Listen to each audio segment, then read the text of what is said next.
This is maybe one of my favorite robot demos ever. It's a robotic sushi waiter.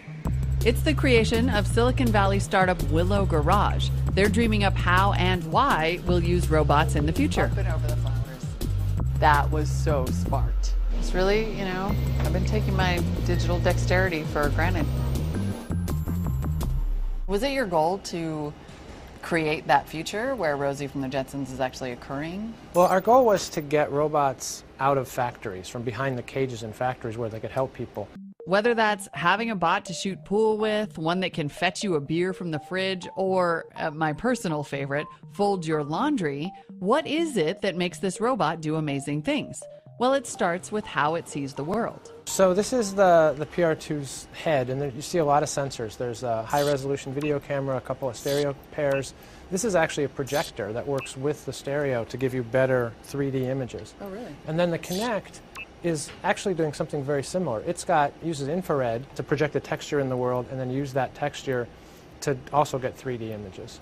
And while the PR2s are programmed to work autonomously, they can also run via game controller. This is amazing.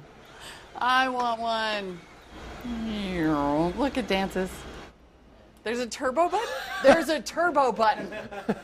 Everybody back up. Now, as cool as the PR2 robots are, hardware is only half the story here. Willow Garage is also developing an operating system that they've open sourced, so the hardware and its underlying software can work together to form the future of robotics. It's open source, right? It's open source, and so we've had about 160 interns, visiting scholars from around the world, come here for 3 to 6 months, and then they've gone back home and they kind of take the software with them.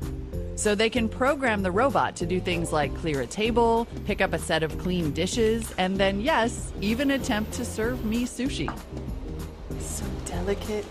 I think he's gonna take a bow. He's totally like, yes, I did. Yes, I did. I did that. Boom. So what's preventing us from having a robot in every home? Probably the price tag is a pretty big factor. And how much do they cost? The list price is $400,000 US, so it's expensive.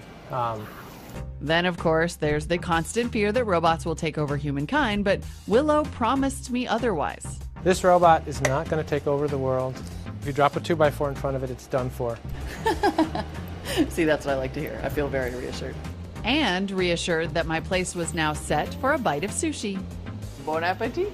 You could kind of see why they call this restaurant Yesterday's Sushi, because 35 minutes later or so, I have my bowl, my chopsticks, and my slightly wilted food. But I can definitely imagine the not too distant future where robots are servers and much more, and I for one look forward to it.